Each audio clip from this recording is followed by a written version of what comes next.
Pembacaan Injil diambil dari Injil Lukas bab 10 ayat 25 sampai 37.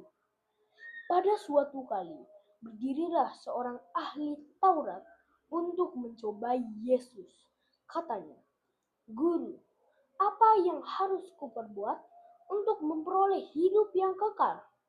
Jawab Yesus kepadanya, "Apa yang tertulis dalam hukum Taurat? Apa yang kau baca di sana?" Jawab orang itu, "Kasihilah Tuhan Allahmu dengan segenap hatimu, dan dengan segenap jiwamu, dan dengan segenap kekuatanmu, dan dengan segenap akal budimu. Dan kasihilah sesamamu manusia seperti dirimu sendiri." Kata Yesus kepadanya, "Jawabmu itu benar, perbuatlah demikian, maka engkau akan hidup." Tetapi untuk membenarkan dirinya, orang itu berkata kepada Yesus, "Dan siapakah sesamaku manusia?" Jawab Yesus, "Adalah seorang yang turun dari Yerusalem ke Yeriko. Ia jatuh ke tangan penyamun-penyamun yang bukan saja merampoknya habis-habisan, tetapi yang juga memukulnya, dan sesudah itu pergi meninggalkannya setengah mati.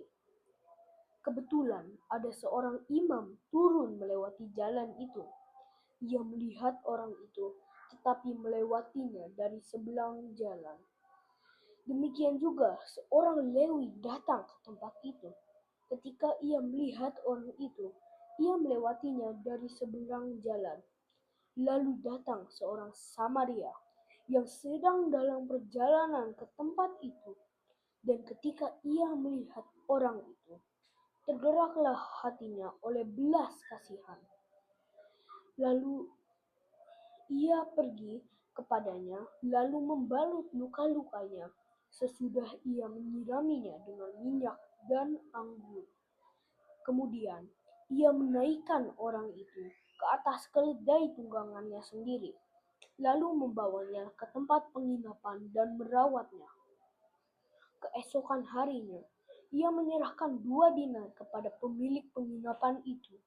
Katanya, "Rawatlah dia, dan jika kau belanjakan lebih dari ini, aku akan menggantinya waktu aku kembali." Siapakah di antara ketiga orang ini menurut pendapatmu adalah sesama manusia dari orang yang jatuh ke tangan penyamun itu? Jawab orang itu, "Orang yang telah menunjukkan belas kasihan kepadanya." Kata Yesus kepadanya, "Pergilah dan berbuatlah demikian." Demikianlah Injil Tuhan.